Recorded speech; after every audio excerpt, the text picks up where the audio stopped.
Nous allons voir à présent la fenêtre nuance. Alors pour afficher cette fenêtre, je vais dans Fenêtre, Nuancier. Voici ma fenêtre nuancier. Alors, je peux l'agrandir ici pour être un peu plus à l'aise. Là, je viens de créer une couleur. Donc voilà, on va dire j'ai un jaune orangé. Je souhaite enregistrer cette couleur dans mon nuancier. Donc pourquoi? Alors déjà, le nuancier permet d'enregistrer mes couleurs préférées. Voilà, les couleurs que j'utilise le plus souvent, je les enregistre dans mon couleur nuancier. Par exemple, pour un projet où tous mes personnages auraient la peau jaune, par exemple, si j'ai un jaune précis, j'enregistre mon jaune dans le nuancier. Pareil pour d'autres couleurs, si j'utilise un rouge précis pour mon projet, j'enregistre mon rouge dans mon nuancier, etc. Alors, pour créer une nouvelle nuance à partir de la couleur que vous venez de créer dans la fenêtre couleur, vous effectuez un clic et glisser, comme ceci, vers votre fenêtre nuancier. Et vous voyez que là, la couleur vient d'apparaître. Alors, pour supprimer la couleur, je la fais glisser vers la poubelle. Une autre méthode, une fois que votre couleur, ici, elle est définie, vous cliquez sur plus. Donc ça va rajouter la couleur qui est là. Vous pouvez donner un nom à votre couleur, jaune. Alors, on verra après ça, couleur globale. Je vais décocher. Je clique sur OK. Voici ma couleur, elle est bien là. Alors, je vais l'effacer. Une autre méthode pour ajouter la couleur dans votre nuancier, le menu contextuel et la nouvelle nuance. Donc c'est exactement pareil. Donc là, je vous ai donné 3 méthodes pour enregistrer votre couleur. Vous pouvez créer des dossiers que vous pouvez d'ailleurs organiser comme vous le souhaitez. Donc ça peut être par exemple personnage 1, personnage 2, voilà. Donc ça peut être des couleurs attribuées pour des objets, des personnages. Pour créer un dossier, c'est simple. Nouveau groupe de couleurs.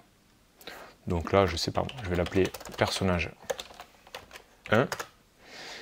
Et là, je peux faire glisser ma couleur dans mon dossier, comme ceci. Et je peux mettre d'ailleurs d'autres couleurs. Voilà. Donc vous faites un clic et glisser. Et là, vous lâchez quand vous êtes à l'intérieur. Voilà. Là, vous voyez qu'il y a un petit trait bleu en surbrillance et vous lâchez. Pour supprimer un dossier, c'est simple. Vous le sélectionnez et vous supprimez la sélection. Ou alors, vous effectuez un clic et glisser, comme ceci. Alors, je vais effacer ma couleur. Voilà, je vais revenir un peu au départ. On va voir maintenant les nuances globales. Alors, je prends mon jaune, je le fais cliquer et glisser ici. Je double-clique. Donc, je vais l'appeler nuance globale. Et je vais cocher global. Je clique sur OK. Maintenant, je vais dessiner plusieurs formes avec cette nuance, cette couleur de nuance. Donc là, je crée des formes avec cette nuance. À présent, je vais double-cliquer sur ma nuance globale. Je vais modifier la couleur comme ceci. Et vous voyez que ça me modifie tous les objets qui ont été tracés avec cette nuance globale. Voilà, donc par exemple, si j'ai un projet où la peau de mes personnages est jaune, c'est simple, je vais dessiner mes personnages avec la nuance globale jaune, et le jour où on vous dit « j'aimerais bien que la peau soit un peu plus orangée », là je modifie ma nuance, et ça va modifier pour tous les personnages que j'ai dessinés avec cette nuance. Donc c'est quand même très très pratique. Vous voyez là, nuance globale. Alors je vais revenir en arrière.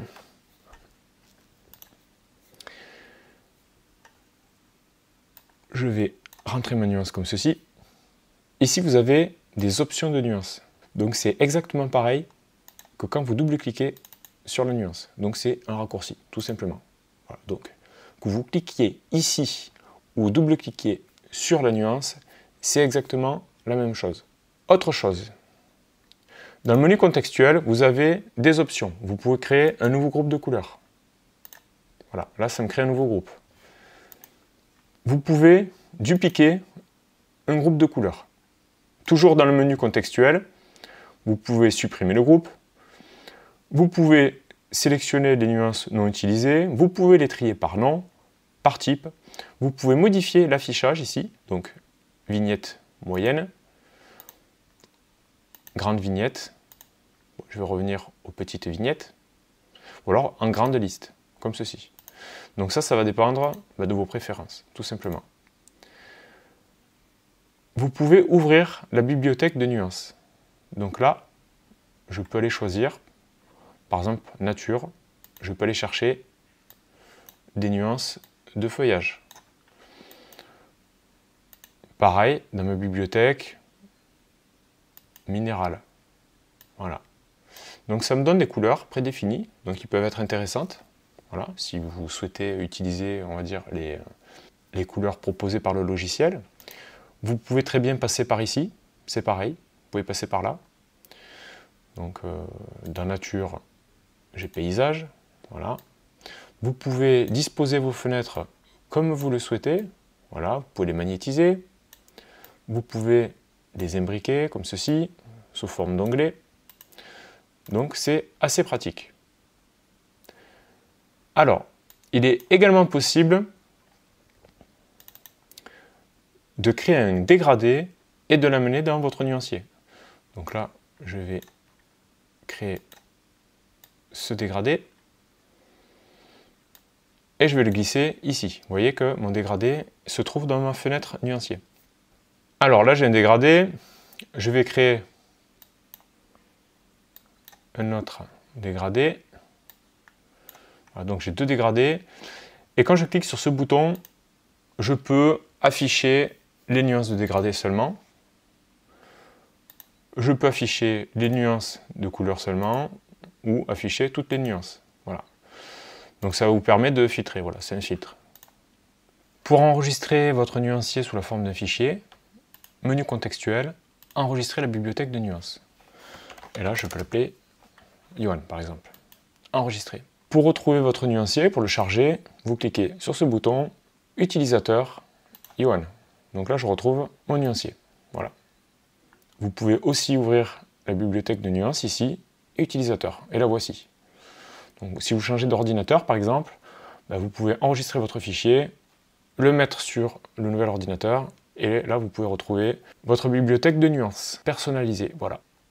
Alors, je voulais apporter quelques précisions sur les nuances globales.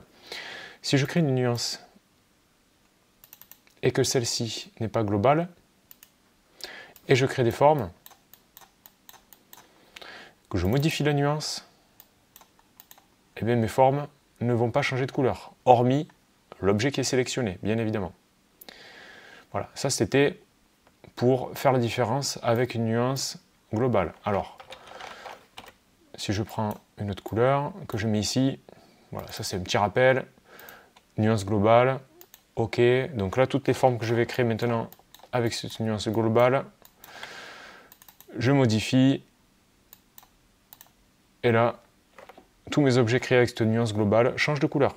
Voilà, ils sont changés en temps réel quand je modifie ma nuance.